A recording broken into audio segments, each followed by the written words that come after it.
this might be an exercise that we would bring forward. So, would you guys be willing to do a little exercise visualization here? I don't need to you don't need to close your eyes. Yeah, you can do this. So, great. See, I'm asking willingness, right? I want you to imagine a chessboard stretching infinitely in all directions. Who's already confused? Now this is confusing. Around the center of the board, right? It's infinite in all directions. Where's the center, right? The still point to the turning world. I want you to imagine now this chessboard extending infinitely in all directions. Now at the center of this board, these pieces start to show up, right? So you have this blue piece. The blue pieces, they start to show up, and each piece that shows up is a painful thought, memory, feeling, idea about yourself, judgment, right? So the rook shows up, I'm such a loser. Right? A knight shows up, why have I done all this crappy stuff? Right? The queen shows up, shame. Right? The king shows up, low. Right? The pawn shows up, dropped my coffee, idiot. Alright, so all these pieces start showing up, each one representing a part of the experience, thought, feeling, memory that you would rather not have, you don't want, right? Painful. So then these other pieces start to show up, right? These yellow pieces, let's say. Each of these pieces, good, happy pieces.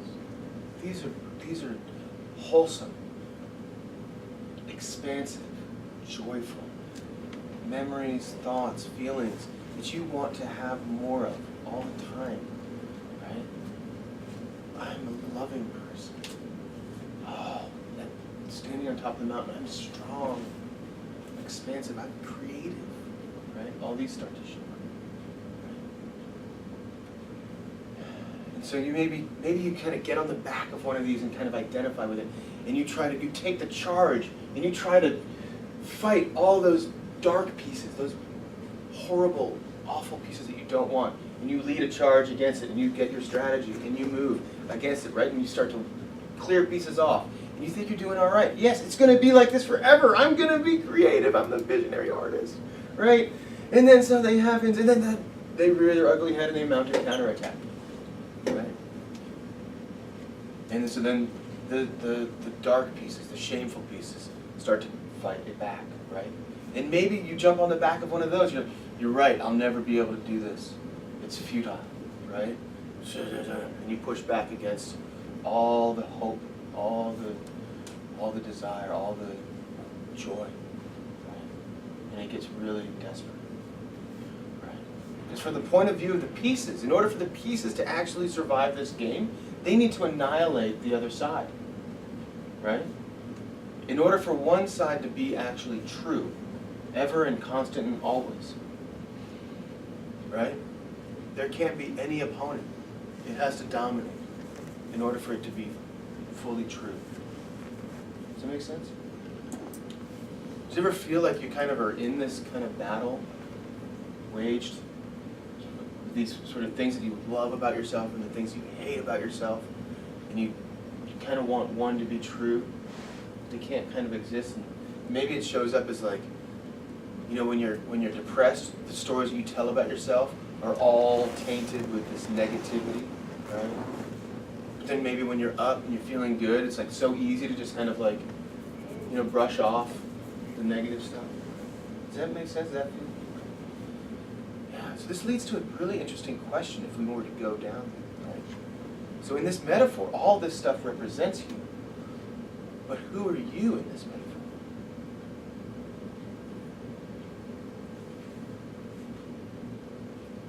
You're a chess man. Who are you in this metaphor?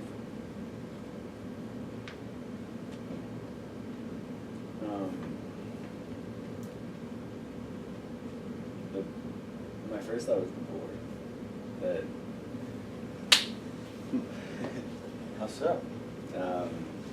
Well, that's the awareness and the thing that's not changing that you referred to before, that everything's taking place within. Yeah. Right? He gets a $100 grand. Gold star. Yeah, $100 grand after this. Exactly right. So the board is actually making contact with all of that. It's actually touching, and is the space on which this whole thing takes place, right? And so this drama, likely this drama will be played out again and again and again, and it's going to ebb and flow, and the tides will turn, right? And it may feel like darkness has covered this whole thing, and then there's a new day, something changes, it moves over.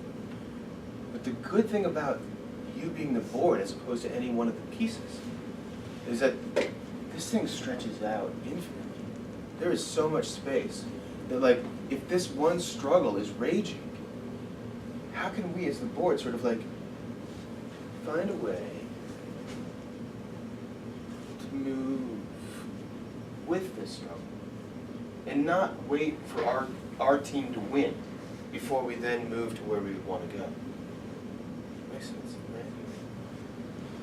So this is like kind of a classic act metaphor here, right? So like, be the board. And I always get Caddyshack in my head. Right, but what would it be like to drop to the board level? And that can be the drop to a board level. That's then a mindfulness practice, like, right?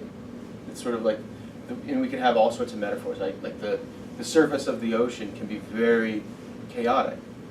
But if you sort of drop down 20 feet, 30 feet, 100 feet, there can be there can be a place of deeper stillness. Doesn't mean the turmoil doesn't happen, but that we can actually contact a greater depth of our experience such that we're not blown about so much by the turmoil. Right? We just move the metaphors here. Any questions on this?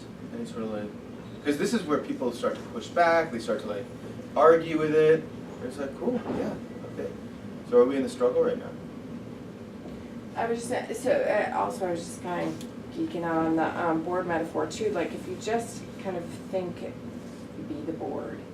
You know, the weight of the pieces that feel uncomfortable or that feel comfortable or familiar, like they're not necessarily different to the board. You know, the board doesn't necessarily go, oh, these are the, avoid those ones or grasp those ones, you know. So all of this, you know, that board brings the neutrality of not, and that equanimity, you know, of not going like, oh, this one that's uncomfortable is ultimately going to be bad for me. I need to resist this, because we've all experienced it. Something that looked like a real problem initially has been really incredibly beneficial or brought some satisfaction, perspective, whatever. And so every piece on that board, for the most part, not every piece, but I would say 90% of the pieces, maybe more, are constructs of past or future. Very few of those pieces are actually present moment stimuli. Right? Present moment stimuli is more at the board level, generally. And so that work is sort of dropping to the board. That practice could be about, okay, what do you notice here in this room? Let's contact it, right? This is where it can be sort of part of the resourcing work for trauma. It's like, okay, let's find a way that we can kind of connect with a sense of that space within which all of this stuff is happening. How do we shift focus from our inner turmoil and inner struggle to something that may be more neutral, may bring our focus from the inner realm to the outer five sense experiencing. It makes me think too, dropping to the board level, so if you have this kind of like evaluative battle going on in the center of like good versus evil, and you kind of like detach from that, given that it's an infinite board, like what else is on the board? Maybe there's an area with green pieces, maybe there's a spot where the pattern changes, like to like just let go of that and like actually get to explore. I get curious about what else is out there. Love it, love it.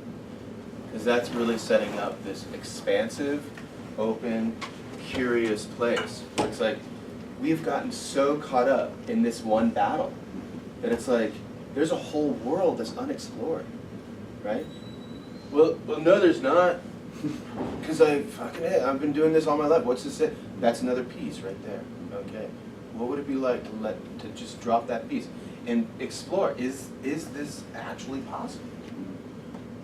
You see where we just create this metaphor? This metaphor then becomes a touchstone back again and again to help people practice skills of flexibility, contacting present moment, diffusion, and acceptance.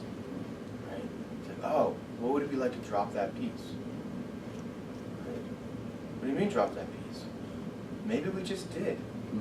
Because now you're engaging here, you're open and curious about that. Right?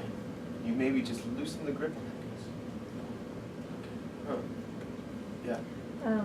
So the Dan Siegel talk that happened in Europa on Saturday, and we were there, so maybe you can, there was a lot that felt way over my head, but one piece I think that relates to this is he did a guided meditation in the beginning called Wheel of Awareness, and I think you can get it on his website, but essentially his sort of version of this was the hub of the wheel and then the rim, and basically like the hub of the wheel, you know, comparing it to this is sort of like the board, and then on the rim are kind of all of these different chess pieces or, you know, experiences that we have. And he kind of goes through a whole different like sections of that. But, you know, just more of the same of, you know, people coming at the same thing with different perspectives. Right. Yeah, and that's sort of, you know, the further out you go, the higher velocity you're being whipped around. And then, like, you know, this is still point to the turning world. Yeah. Nice.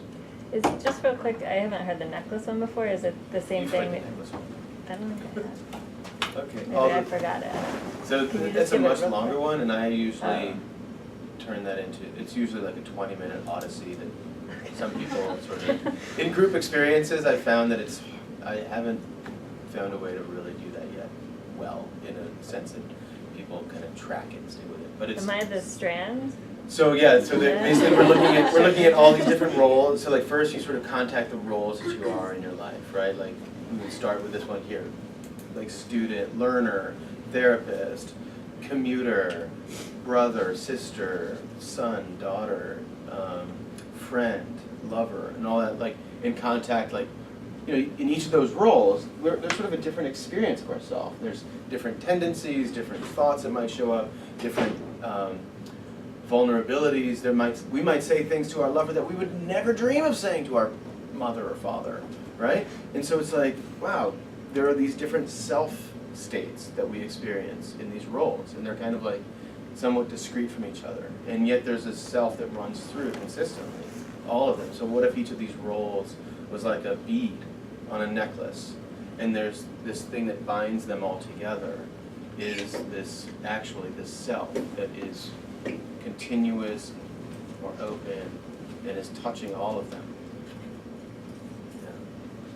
So it's sort of like trying to open to a bigger set. And then I bind it with like a mind mingling with sky, and the sky and the weather, and the emotions are like the weather, and our self is like the sky. And so we can actually allow emotions to be there, and it doesn't harm the sky to have a tornado rip through it, or to have a rainstorm blow through it. It actually might leave it in better condition afterwards. It might clear out some of the stuff, right? So that's so these other sort of selfish context exercises and moves, right? And there's a lot of room for art therapy stuff in this stuff here, right? Anytime you ask somebody to draw an aspect of themselves, there's diffusion and acceptance because they're sort of seeing this and sort of self as concept versus self as context. They start to relate to it, and as long as there's somebody relating to a sense of self, you can just take another step deeper into an experience of self that is relating, right? It gets cool. Okay, so we just, whoop, hello, right? We did that. that. Boy, the next 4.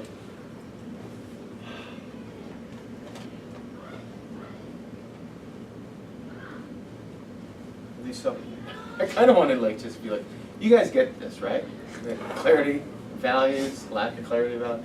This is where this is in some ways sort of like, this is the compass that guides the ship of our work, right? We have to have a sense of what is meaningful for our clients and how those values would translate into observable, measurable goals.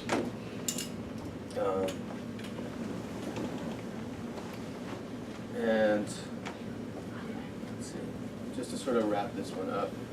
So I was riding, people have heard this story maybe from me before, but I was riding my bike home one day from work, and my wife was like making this beautiful dinner, organic food from vitamin content and whatnot.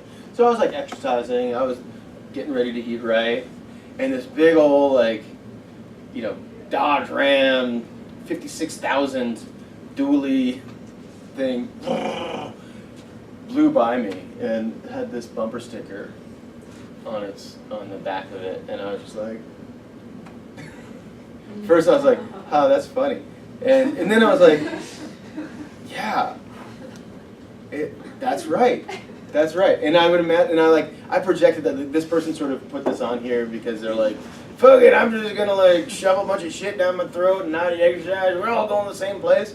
I'm like, yeah, we are all going to the same place.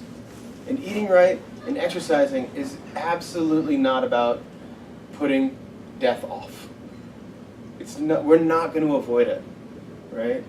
So eating right and exercising is a choice. And you may make different choices. And it's not about postponing or pushing away death, but it's actually about being really clear on how do you choose to live? And how do you choose to care for your life? And you may not choose to care for your life by eating right. You may choose to care for your life by having a lot of fun and enjoying the sort of sensuality of the moment, right? That may be it. So our values moves here are not about, this is one thing that we can get caught in terms of sort of our values moves and values assessments, is that we might say that things are important to us, that they're more important to us because we fear the opposite. And this is where we sort of want to get really clear with sort of how people are talking about values, how we're talking about values, how we're approaching our values. Because oftentimes we can sort of have this flight to health, so to speak, where we just like, I'm doing everything right. And we can see this with clients. We show up and they're great clients, right? They're doing it all right. They are compliant. They're taking it all in. They're like, oh, yes, thank you so much. This was so helpful to me, right? They may have a value of sort of connecting and doing their life well. And yet that may be so rigidly adhered to because there's this dread of doing it poorly or being judged because you make a mistake. And so people can sort of make projects of their values and sort of commandeer them as a means of managing their demons.